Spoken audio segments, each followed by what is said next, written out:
Transport welfare association ने press colony Srinagar में एहतजाजी मुजाहरा किया। मुजाहिरीन का मुतालबा है कि हुकूमत कश्मीर में SRTC और ई रिक्शों की मुबैना गैर कानूनी ऑपरेशंस को रोके। इन्होंने इस मामले में LG से मुदाखलत करने और मसले को हल करने की अपील की है।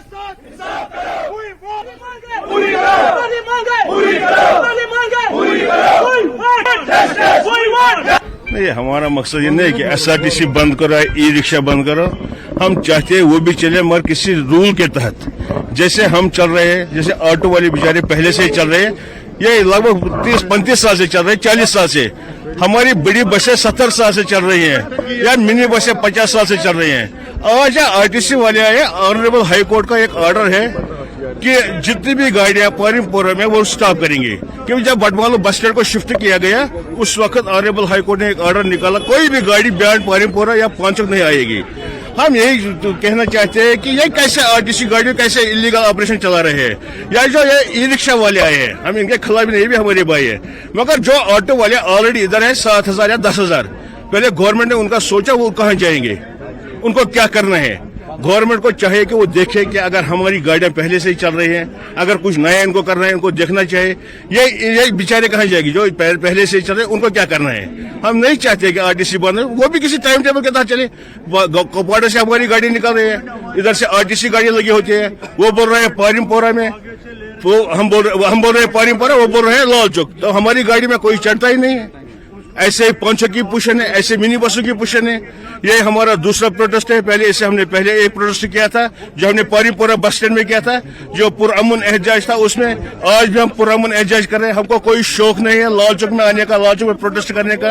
हम एला हुकाम तक है, हम जी मनोज सिन्हा साहब, गवर्नर जो LG साहब है, उनसे ये बात पहुंचाना चाहते हैं कि हमारे जो मुद्दा मकसद है, जो जेन्युइन डिमांड हम मांग रहे हैं, हमको वही चाहिए। RTC इलीगल ऑपरेशन कर रहे, कैसे कर रही है, हमारी मांगे पूरी करो, हमारी मांगे पूरी करो। इसी तरह ई रिक्शा वालों का मसला है, इसी तरह मिनी बसों वालों का मकसद है। एक ऑर्डर ने निकाला है कि 1.5 लाख परमिट को देना है, जबकि हम 7,000 दे रहे थे। 7,000 पर हमारा परमिट इजरा किया जाता था, मगर इन्होंने एक कॉन्ट्रैक्ट करेज का परमिट दिया है 1.5 लाख। कहाँ से लाएंगे हमने, जब कमाए भी नहीं कुछ, 1.5 लाख कहाँ से भरेंगे। हम चाहते हैं कि जैसे पहले था वैसे ही पॉलिसी रखे, और ट्रांसपोर्ट पॉलिसी कम से कम वाज़ा करे। पॉलिसी है क्या, अगर गाड़ियां इनको लानी है सिटी में 100 बसें, हम उसके खिलाफ नहीं है। हम चाहते हैं नया आना चाहिए, मगर पहले ये देखे 10,000 लोग या 10 लाख लोग कहाँ जाएंगे, इनको करना क्या है। एक इनका जो अयाल फागा कशी कर रहा है इस वक्त भी, तो इनको कम से कम बचाने के लिए इनको पहले इकदाम करने चाहिए, कोई कदम उठाने चाहिए जो जेन्युइन इकदाम हम चाहते हैं। जो हमारी जो जेन्युइन डिमांड्स है हम वही चाहते हैं। ये लोग जो यहाँ आए, अब इनके सर के ऊपर पानी चला गया है। मैं मनोज सिन्हा साहब और जितने भी डिस्ट्रिक्ट एडमिनिस्ट्रेशन है उनसे मोदबाना अपील करता हूं कि वो इस मसले को देखे, और जितने भी हमारे जेन्युइन डिमांड्स हैं वो जल्द से जल्द फौरी तौर पर हल करे। और 5 दिन के बाद, ये हमारा दूसरा प्रोटेस्ट है, पुरअमन एहतजाज है। 5 दिन के बाद हमारी एक मीटिंग और होगी जिसमें जम्मू और कश्मीर डिवीजन फुल होगा। उसके बाद अगर इन्होंने कुछ नहीं किया, उसमें उस मीटिंग में फैसला लिया जाएगा। उस मीटिंग में हमारा लाहेअमल अगला क्या होगा। और फिलहाल एक छोटा सा ब्रेक लेते हैं, ब्रेक के बाद खबरों का सिलसिला जारी रहेगा।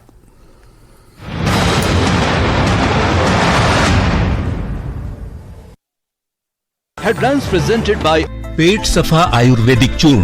पेट सफा तो हर रोग दफा।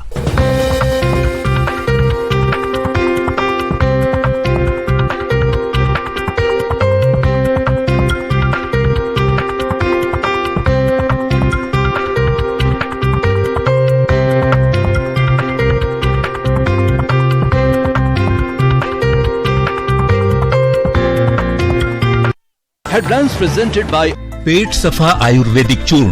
पेट सफा तो हर रोग दफा।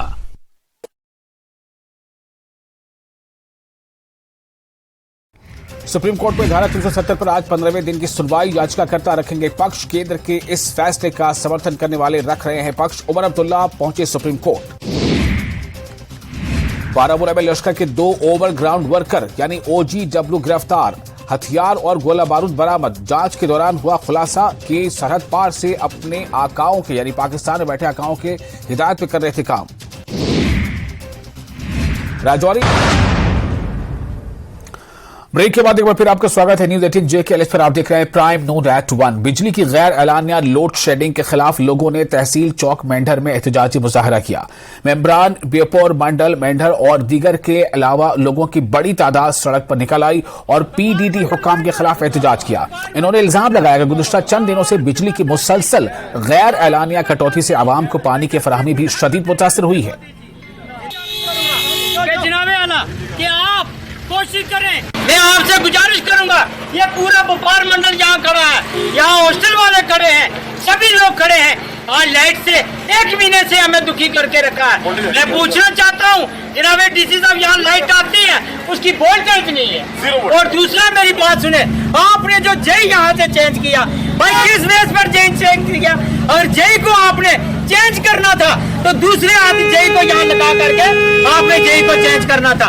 मैं गुजारिश करूंगा जनाब से कि फौरी तौर लाइट का मसला, कृष्ण जन्माष्टमी के दिन आपने लाइट का मसला नहीं हल किया, और कोई ईद होती है आप मसला नहीं हल कर सकते हो, कोई माह रमजान के महीने में लाइट की परेशानी, आप क्या चाहते हो हमसे?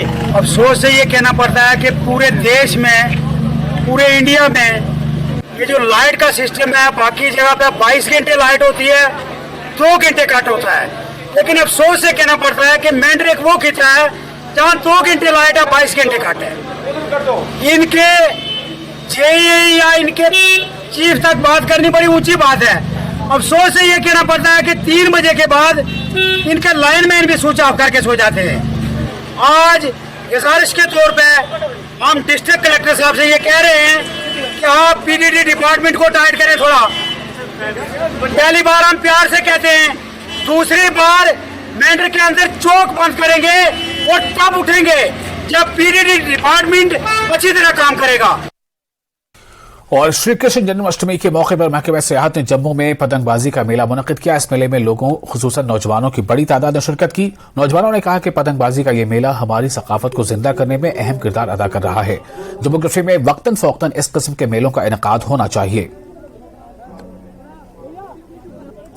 श्री कृष्ण जन्माष्टमी के उपलक्ष्य में आज टूरिज्म विभाग की तरफ से एक काइट फेस्टिवल का आयोजन जम्मू में किया गया है और आप युवाओं में उत्साह देख सकते हैं कि इस काइट फेस्टिवल को लेकर आप देख सकते हैं कि नीले आसमान को आपको रंग बिरंगी कई पतंगें आज दिखेंगी। यही हर्षो उल्लास जो है जन्माष्टमी को देखने को मिलता है, क्योंकि युवाओं में एक तरफ भगवान श्री कृष्ण का जन्म उत्सव मनाया जाता है और वहीं दूसरी तरफ ये पतंगबाजी की जाती है जो कि बहुत ही पसंद है लोगों को। इनसे जानेंगे जन्माष्टमी पे आप ये काइट फेस्टिवल का आयोजन कितना आपको अच्छा लग रहा है? बहुत अच्छा लग रहा है, क्योंकि ऐसे आयोजन, अगर ऐसे इवेंट्स अगर ऑर्गेनाइज होंगे तो एक तो हमारा कल्चर जो ये लोग भूलते जा रहे हैं। आज काइट फ्लाइंग का ट्रेंड खत्म हो रहा है, हम देखते हैं रक्षाबंधन वगैरह भी होते हैं, फेस्टिवल्स भी, ट्रेंड धीरे धीरे कम हो रहा है।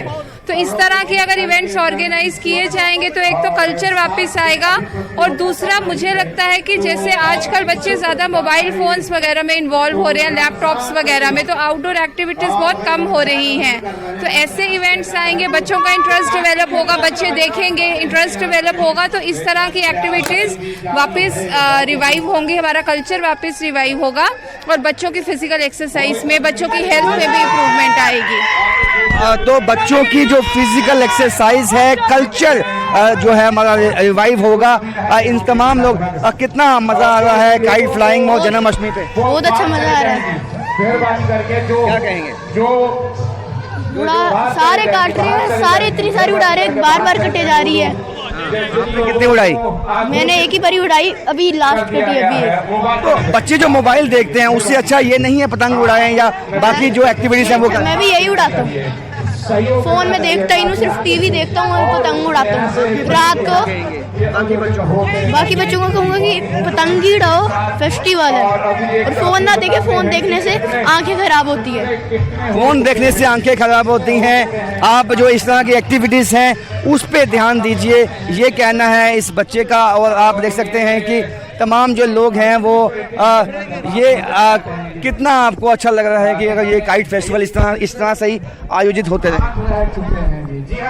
तो आप देख सकते हैं युवा हैं जो ये चाहते हैं कि इस तरह की काइट फ्लाइंग जो है वो होती रहे।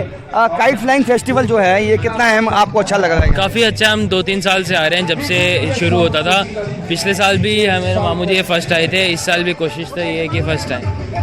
तो ये जिस तरह से अब प्रचलन जो हमारी जो कल्चर है ये क्योंकि हमेशा से रक्षाबंधन हो, जन्म अष्टमी हो, उस पर काइट फ्लाइंग होती थी, हालांकि पिछले सालों से कुछ कम हो गई। आपको लगता है ये रिवाइव होनी चाहिए? आस्ते आस्ते जनरेशन जो है बढ़ते जा रही है, उसकी वजह से ये जो है गैप आ रहा है काइट फ्लाइंग के अंदर।